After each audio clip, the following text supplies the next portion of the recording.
Assalamualaikum warahmatullahi wabarakatuh. Saya Wafi Malana Firdaus, perwakilan dari kelompok 2 Anatomi, Fisiologi, Genetika, dan Neurologi pada pembelajaran indera pendengaran, dan anggota kelompok saya Nadia Mahendra, Nadia Nurhasanah, Elsa Sriwahyuni, dan Nining Pragisti.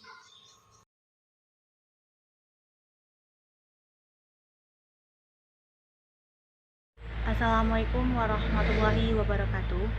Saya Nining Pragisti dengan nomor NIM 203082 akan mempresentasikan materi 1 mengenai anatomi fisiologi indera pendengaran.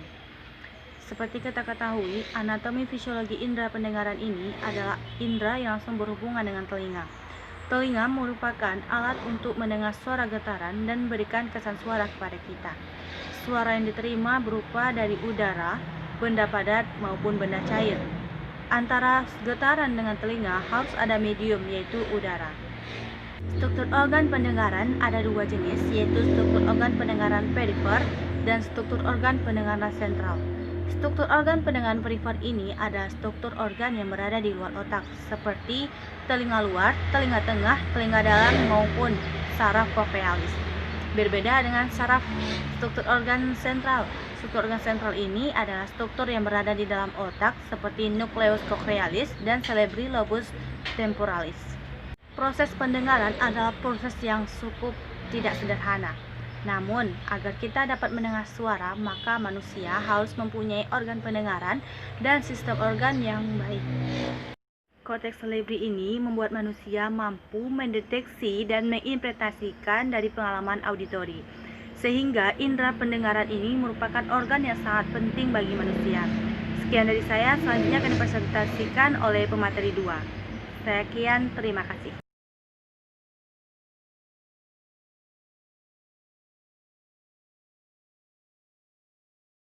Assalamualaikum warahmatullahi wabarakatuh. Saya Wafi Maulana Firdaus dengan NIM 203096 akan memaparkan bagian-bagian telinga. Bagian-bagian telinga terdiri atas 3 bagian. Pertama, telinga bagian luar, 2, telinga bagian tengah, dan 3, telinga bagian dalam. Telinga bagian luar terdiri atas 3 bagian tulang. Daun telinga, kedua lubang telinga, dan 3 liang telinga. 2. Telinga bagian tengah. Telinga bagian tengah ini berfungsi sebagai mengubah gelombang dari telinga bagian luar menjadi getaran. Telinga bagian tengah ini terdiri atas 3 bagian.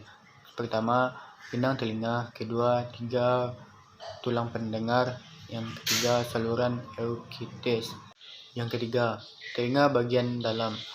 Telinga bagian dalam ini adalah pusat dari kendali pendengaran kita. Fungsi dari telinga bagian dalam ini adalah mengubah getaran dari telinga bagian tengah menjadi impuls listrik dan meneruskannya melalui saraf menuju otak.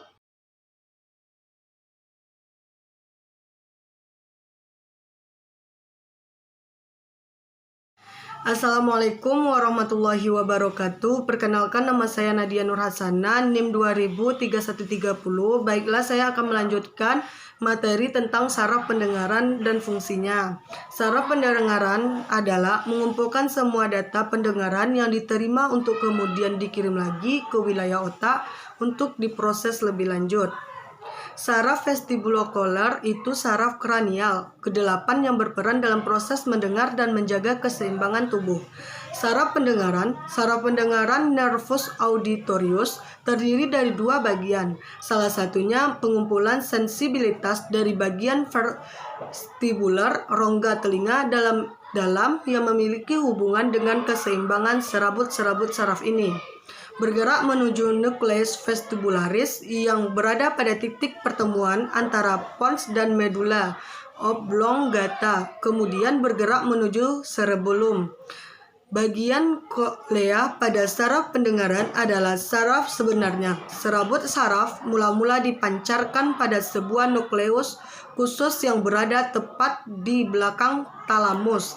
Kemudian dilanjutkan ke pusat penerima dalam korteks otak yang terdiri pada bagian bawah lobus temporalis.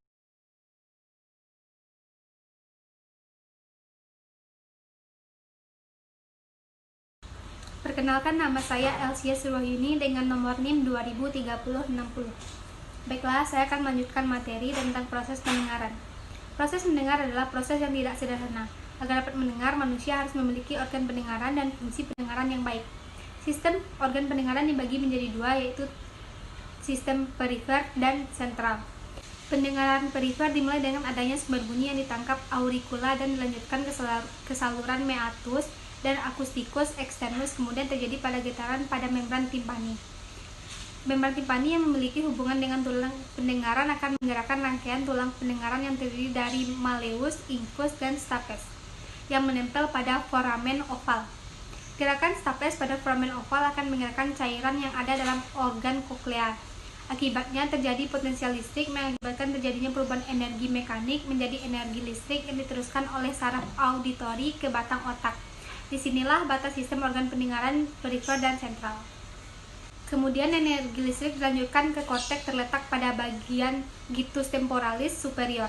Korteks cerebri membuat manusia mampu mendeteksi dan menginterpretasikan pengalaman auditori, sehingga pendengaran merupakan salah satu indera yang sangat penting bagi manusia. Baiklah, akan dilanjutkan oleh pemateri selanjutnya.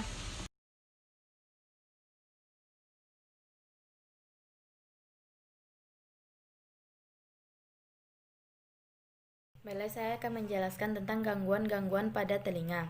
Yang pertama yaitu otitis eksternal, merupakan peradangan pada telinga bagian luar. Otitis eksternal dapat menimbulkan beberapa gejala, yaitu gatal pada telinga, sakit terutama saat dipegang atau ditarik, telinga tampak kemerahan dan bengkak. Yang berikutnya, keluar cairan dari telinga, gangguan pendengaran, telinga terasa penuh dan tersumbat, demam, munculnya benjolan di leher atau sekitar telinga karena pembengkakan kelenjar getah bening.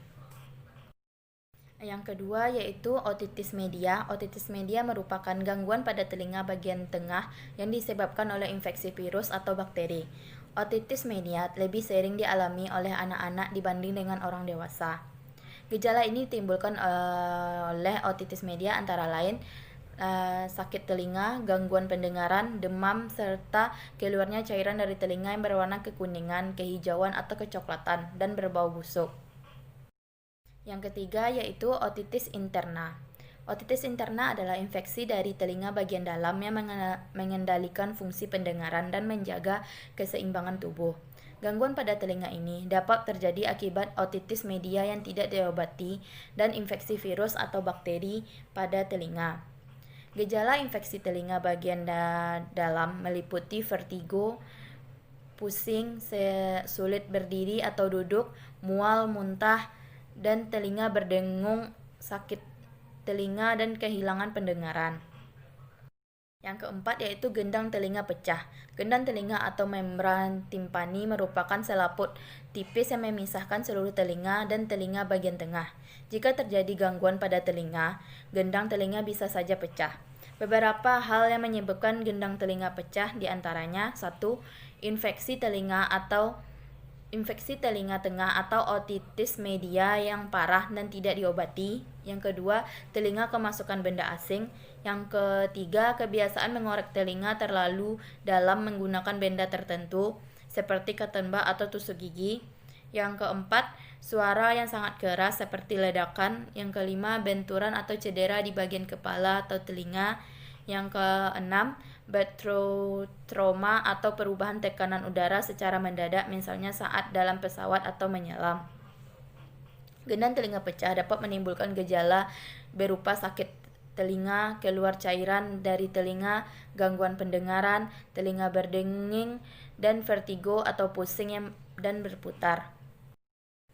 Dan yang kelima, telinga berdenging. Telinga berdenging atau tinnitus ditandai dengan sensasi berdenging pada telinga yang dapat berlangsung dalam waktu yang lama atau singkat. Gangguan telinga ini biasa disebabkan oleh banyak hal, antara lain gangguan pada sel saraf di dalam telinga, penuaan, kebiasaan mendengar suara dengan volume kencang seperti volume kencang baik dalam jangka waktu sebentar atau lama. Yang keempat, penyumbatan kotoran telinga. Yang kelima, tulang telinga mengeras. Dan yang keenam yaitu cholesteatoma Gangguan pada telinga ini disebabkan oleh pertumbuhan jaringan kulit yang tidak normal di dekat gendang telinga atau ruang telinga bagian tengah. Pertumbuhan jaringan kulit ini dapat mengakibatkan jaringan dan tulang di sekitar telinga tengah mengalami kerusakan sehingga fungsi telinga terganggu.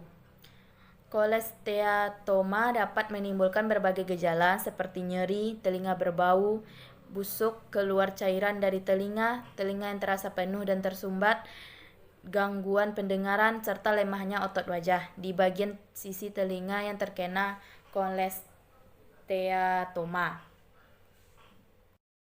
Dan yang ketujuh yaitu otosklerosis. Ketika telinga menangkap suara, gendang telinga dan tulang pendengaran di dalam telinga bagian tengah akan bergerak untuk menciptakan impuls atau rangsangan pendengaran agar dapat dikirim ke otak. Ketika rangsangan tersebut sampai ke otak, terjadilah proses pendengaran. Namun pada kondisi otosklerosis, tulang-tulang pendengaran di dalam telinga tengah kaku dan tidak dapat bergerak dengan baik.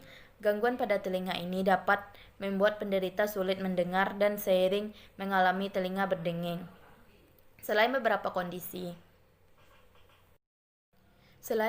kondisi tersebut, masih ada beberapa macam gangguan pada telinga lain, misalnya seperti neuroma akustik atau tumor pada saraf telinga dan presbyakusis, yaitu kondisi menurunnya fungsi pendengaran akibat penuaan.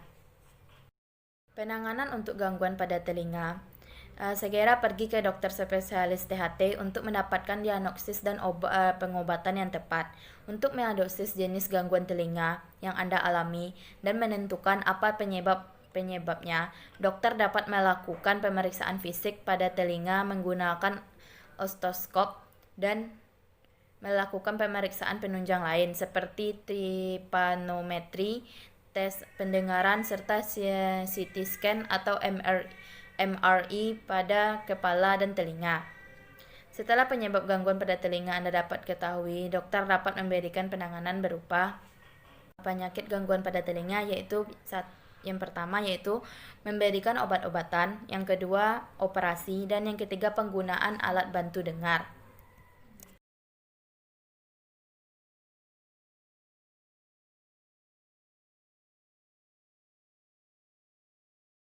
Assalamualaikum warahmatullahi wabarakatuh. Saya Nining Pragesti akan melanjutkan pada materi 6, yaitu mengenai cara memeriksa pendengaran. Dalam memeriksa pendengaran serta mengetahui jenis ketulian yang dialami, dapat melakukan pemeriksaan menggunakan garpu tala dan menggunakan audiometri. Secara fisiologi, telinga manusia dapat mendengar nada antara 20 sampai dengan 18.000 Hz, dan untuk pendengaran sehari-hari paling efektif antara 500 sampai dengan 2.000 Hz. Audiometri adalah alat yang digunakan untuk menentukan jenis dan derajat dari gangguan pendengaran. Dapat ditentukan dengan jenis gangguan pendengaran tuli konduktif atau sensorional. Audiometri pada murni adalah pemeriksaan yang dilakukan dengan cara mengukur sensitivitas pendengaran menggunakan nada murni. Persyaratan yang harus dilakukan pada saat pemeriksaan audiometri adalah audiometri yang sudah dikalibrasi melakukan peruangan tersebut. Ruangan dalam kalibrasi itu harus tenang dan dilaksanakan oleh pemeriksa yang sudah terlatih. Cara pemeriksaan audiometri adalah: pertama, headphone dipasang pada telinga untuk mengukur ambang nada melalui konduksi udara. Suara yang didengarkan diberikan interval dalam waktu 2 detik. Dilakukan pemeriksaan menggunakan deret frekuensi yang biasanya dimulai dengan frekuensi 100 Hz sampai dengan suara yang tidak terdengar. Kemudian dinaikkan 5 dB sampai suara terdengar dan dicatat sebagai audiometri nada murni. Pembacaan untuk hasil dari audiometri dapat dilakukan dengan cara manual maupun secara otomatis. Pemeriksaan terlebih dahulu dilakukan pada telinga yang normal dan kekurangan pendengaran yang diperiksa lebih dari 1 atau sama dengan 50 dB dari telinga lainnya, maka telinga yang tidak diperiksa harus ditulihkan, karena jika memeriksa telinga yang satu lagi, hal ini akan menyebabkan salah interpretasi pada pemeriksaan auditorium. Selesai dari kelompok kami, dan selanjutnya saya alihkan kepada moderator. Terima kasih.